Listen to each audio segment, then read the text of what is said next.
আল্লাহ কেন মানুষকে কষ্ট দেন এর কারণ জানেন কি? মহান আল্লাহ তাআলা ইরশাদ করেন, وَلَقَدْ صَرَّفْنَاهُ بَيْنَهُمْ لِيَذَّكَّرُوا فَأَبَى أَكْثَرُ النَّاسِ إِلَّا كُفُورًا। আমি তাদের মধ্যে বিভিন্নভাবে নিয়ামত বিতরণ করি যেন তারা স্মরণ করে, কিন্তু অধিকাংশ লোক অকৃতজ্ঞতা ছাড়া কিছুই করে না। আসসালামু আলাইকুম ওয়া রাহমাতুল্লাহ। প্রিয় দর্শক, আজকে আমরা খুবই জীবন ঘনিষ্ঠ একটা বিষয় নিয়ে আলোচনা করতে চাই। আমাদের জীবনে নানান দুঃখ কষ্ট, জীবন জীবিকার অনিশ্চয়তা এবং অর্থ কষ্ট নিয়ে বিস্তারিত আলোচনা করতে চাই। কেন আমাদের জীবনে এইসব দুর্যোগ ও দুঃখজনক ঘটনা ঘটে তার প্রকৃত কারণ অনুসন্ধান করতে চাই। প্রিয় দর্শক, ইসলাম বিদ্বেষীদের একটা কমন প্রশ্ন, আল্লাহ থাকতে এত প্রাকৃতিক দুর্যোগ কেন? এত ভূমিকম্প হয় কেন? বন্যা হয় কেন? দুর্ঘটনায় এত মানুষ মারা যায় কেন? স্রষ্টা যদি থেকেই থাকেন তবে তিনি কেন মানুষকে এত দুঃখ কষ্ট ও বিপদ দেন? স্রষ্টা যদি থাকতেন তবে তার সৃষ্টিকে সাহায্য করতেন, এভাবে তাকে বিপদের মধ্যে রাখতেন না। আমরাও অনেক সময় বলি, আল্লাহ কেন আমাকে এত কষ্টের জীবন দিলেন, যেখানে অন্যরা কত শান্তিতে আছে? আমার কপালে এরকম শয়তান স্বামী পড়লো কেন? আমার কপালে এরকম জল্লাদ বউ পড়লো কেন? আমি তো 5 ওয়াক্ত নামাজ পড়ি, রোজা রাখি, কোনোদিন ঘুষ খাইনি, কিন্তু তারপরেও আমার ক্যান্সার হলো কেন? সত্যি যদি আল্লাহ নামে কোনো সত্তা থেকেই থাকেন তাহলে পৃথিবীতে এত দুঃখ কষ্ট কেন? আসলে পৃথিবীতে কোনো সমস্যা থাকার মানে এই নয় যে কোনো পরম করুণাময় সৃষ্টিকর্তা নেই, বরং এটাই প্রমাণ হয় যে আপনি আমি সৃষ্টিকর্তা সম্পর্কে নিজে নিজে কিছু একটা ধারণা করে বসে আছি, যা মোটেও সঠিক নয়। বিশ্বের 40% মানুষের ইন্টারনেট ব্যবহার করার সামর্থ্য নেই। 10 থেকে 15% মানুষ ইন্টারনেট জিনিসটা চেনেই না। আপনি ইন্টারনেট ব্যবহার করেন তো? আপনি যখন এই ভিডিওটা দেখছেন তখন বিশ্বের প্রতি 7 জনের মধ্যে অন্তত 1 জন মানুষ অভুক্ত বা না খেয়ে আছে। আপনি খেয়েছেন তো? বাংলাদেশে প্রতি মিনিটে অন্তত 1 জন মানুষ মারা যায়। আপনি যতক্ষণ ধরে এই ভিডিওটা দেখছেন ততক্ষণে অন্তত 3 জন মানুষ মারা গেছে, আপনি এখনো বেঁচে আছেন। এভাবে আল্লাহ তাআলা বিভিন্নভাবে নানা উপায় বিভিন্ন ক্ষেত্রে আমাদেরকে নিয়ামত দান করেন। ইরশাদ হচ্ছে, وَلَقَدْ صَرَّفْنَاهُ بَيْنَهُمْ لِيَذَّكَّرُوا فَأَبَى أَكْثَرُ النَّاسِ إِلَّا كُفُورًا। আমি তাদের মধ্যে বিভিন্নভাবে নিয়ামত বিতরণ করি যেন তারা স্মরণ করে, কিন্তু অধিকাংশ লোক অকৃতজ্ঞতা প্রকাশ করা ছাড়া কিছুই করে না। আমরা যদি আল্লাহর নিয়ামত গুনতে থাকি তাহলে কখনো তা গুনে শেষ করতে পারবো না, কিন্তু অধিকাংশ সময় আমরা এত বিপুল নিয়ামত পাওয়ার পরেও শুকরিয়া আদায় না করে উল্টো অকৃতজ্ঞতা প্রকাশ করি। বরং মহান আল্লাহ রাব্বুল আলামিন মানুষকে সবচেয়ে বেশি ভালোবেসে তার নিয়ামতের ভান্ডার মানুষের জন্য উন্মুক্ত করে দিয়েছেন। যেমন তিনি বলেন, أَلَمْ تَرَوْا أَنَّ اللَّهَ سَخَّرَ لَكُم مَّا فِي السَّمَاوَاتِ وَمَا فِي الْأَرْضِ وَأَسْبَغَ عَلَيْكُمْ نِعَمَهُ ظَاهِرَةً وَبَاطِنَةً। তোমরা কি দেখো না, আল্লাহ নভমণ্ডল ও ভূমণ্ডলে যা কিছু আছে সবই তোমাদের কাজে নিয়োজিত করে দিয়েছেন এবং তোমাদের প্রতি তার প্রকাশ্য ও অপ্রকাশ্য নিয়ামত সমূহ পরিপূর্ণ করে দিয়েছেন। তাহলে প্রশ্ন আসে যে মহান আল্লাহ রাব্বুল আলামিন যদি মানব জাতিকে এত নিয়ামতি দিয়ে থাকেন, এত অনুগ্রহই করে থাকেন, তাহলে তিনি কেন মানুষকে বিপদ আপদে ফেলেন? মানুষকে কেন তিনি কষ্ট দেন? আর মানুষকে কষ্ট দিয়ে তার লাভটা কি? তাই আল্লাহ তাআলা নিজেই এই প্রশ্নের উত্তর দিয়েছেন। মানুষকে তিনি কেন কষ্ট দেন? এত অসীম রহমতের অধিকারী হওয়া সত্ত্বেও কেন তিনি মানুষকে বিপদ আপদ দেন? তার উত্তরে পবিত্র কোরআনুল কারিমে স্বয়ং আল্লাহ রাব্বুল আলামিন নিজেই বলেছেন, وَلَنَبْلُوَنَّكُمْ بِشَيْءٍ مِّنَ الْخَوْفِ وَالْجُوعِ وَنَقْصٍ مِّنَ الْأَمْوَالِ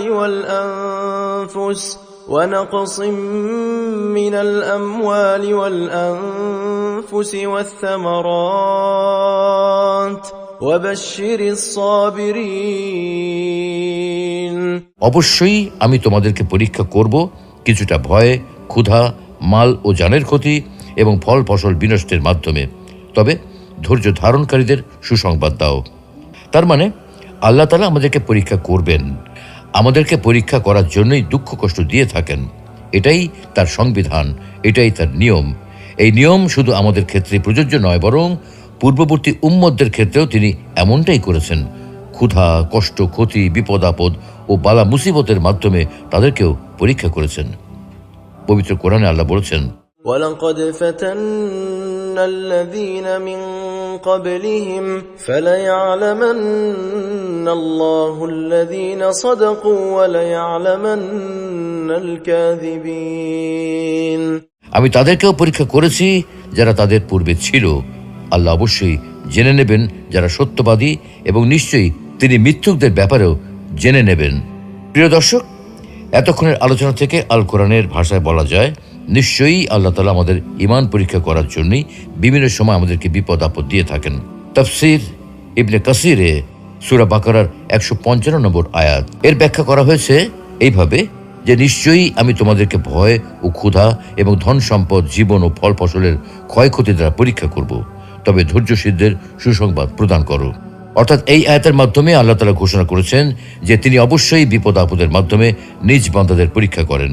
তবে যখন মুমিনগণ ধৈর্য ধারণ করার মাধ্যমে এই পরীক্ষায় উত্তীর্ণ হয়, তখন তারা প্রতিদান পেয়ে থাকেন। যেমন অন্য আরেক আয়াতে আল্লাহ বলছেন, وَلَنَبْلُوَنَّكُمْ حَتَّى نَعْلَمَ الْمُجَاهِدِينَ مِنكُمْ وَالصَّابِرِينَ وَنَبْلُوَ أَخْبَارَكُمْ আমি অবশ্যই তোমাদেরকে পরীক্ষা করব যতক্ষণ না আমি জেনে নেই যে তোমাদের মধ্যে কে জিহাদকারী ও ধৈর্যশীল, এবং আমি তোমাদের কার্যাবলী পরীক্ষা করি। আল্লাহ তাআলা মানুষকে কখনো পরীক্ষা করেন উন্নতি ও মঙ্গলের দ্বারা, আবার কখনো পরীক্ষা করেন অবনতি, অমঙ্গল, ভয় ও ক্ষুধা তথা অভাব দ্বারা। অর্থাৎ সামান্য ভয়ভীতি, কিছু ক্ষুধা, কিছু ধনমালের ঘাটতি, কিছু প্রাণের হ্রাস, অর্থাৎ নিজের ও অপরের, আত্মীয় স্বজনের এবং বন্ধু বান্ধবের মৃত্যু, কখনো মাঠে ফলানো উৎপাদিত ফসল, কখনো কলকারখানায় উৎপাদিত প্রোডাক্টের ক্ষতি, এইসব দ্বারা আল্লাহ তাআলা বান্দাদেরকে পরীক্ষা করেন।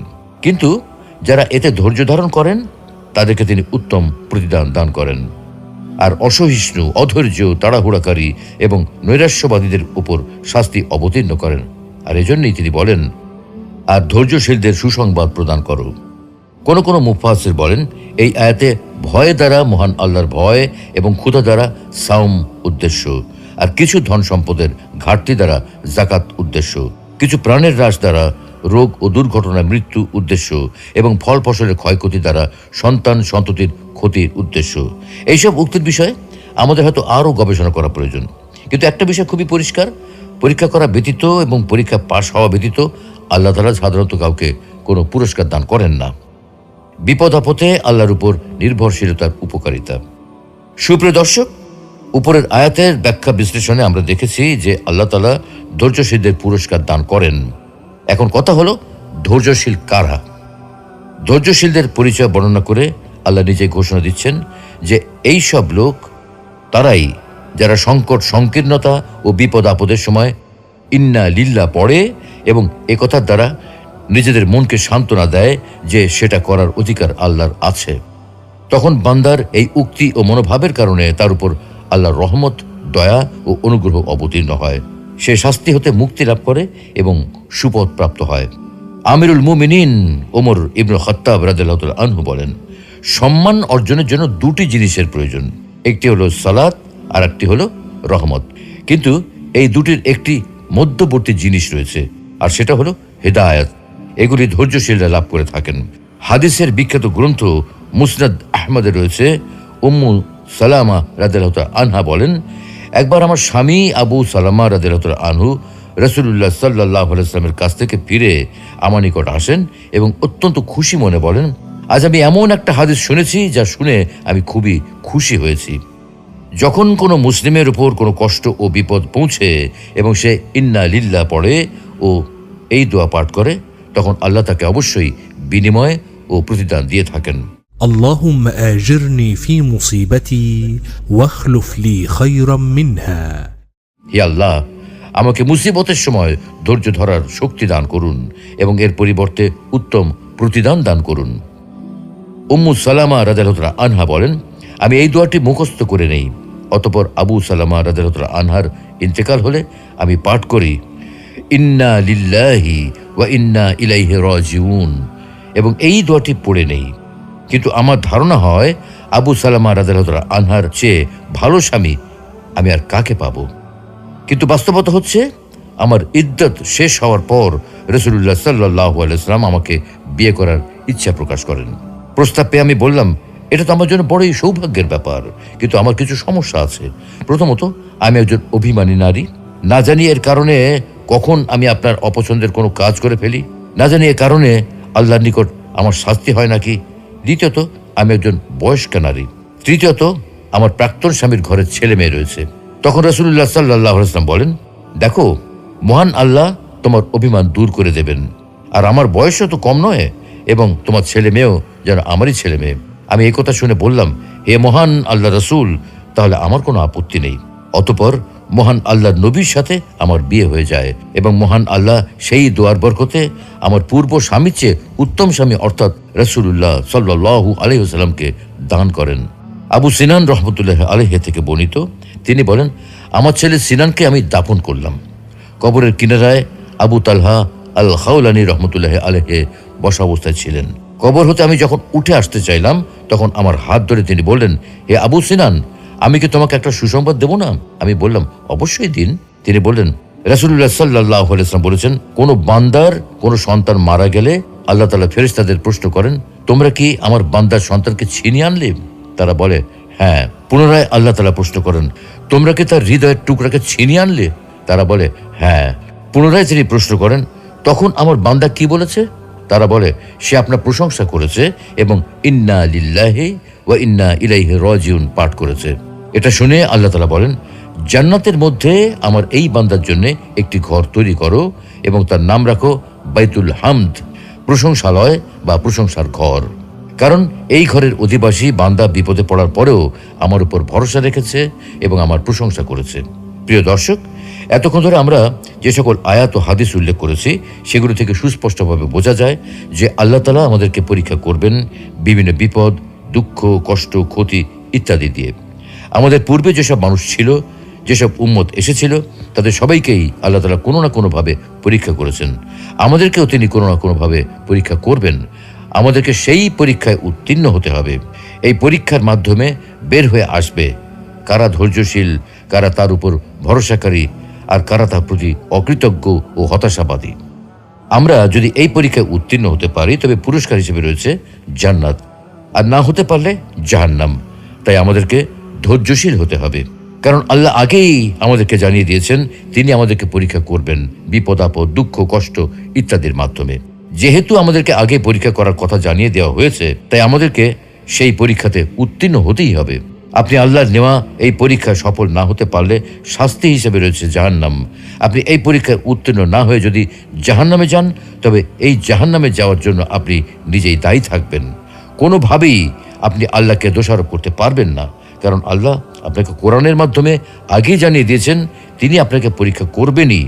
তাই সর্বদা ধৈর্যশীল থাকুন, তার উপর ভরসা করুন এবং আল্লাহর শুকরিয়া আদায় করুন। আল্লাহ রাব্বুল আলামিন আমাদের সকলকে বিপদ আপদে ধৈর্য ধারণ করার তৌফিক দান করুন, সকল দুঃখ কষ্টে ধৈর্য ধারণ করার তৌফিক দান করুন, আর্থিক অভাব অনটনের সময়ে ধৈর্য ধারণ করার তৌফিক দান করুন, রোগ শোকের সময় ধৈর্য ধারণ করার তৌফিক দান করুন, স্বজন প্রিয়জন হারানোর সময়ও ধৈর্য ধারণ করার তৌফিক দান করুন। আমিন।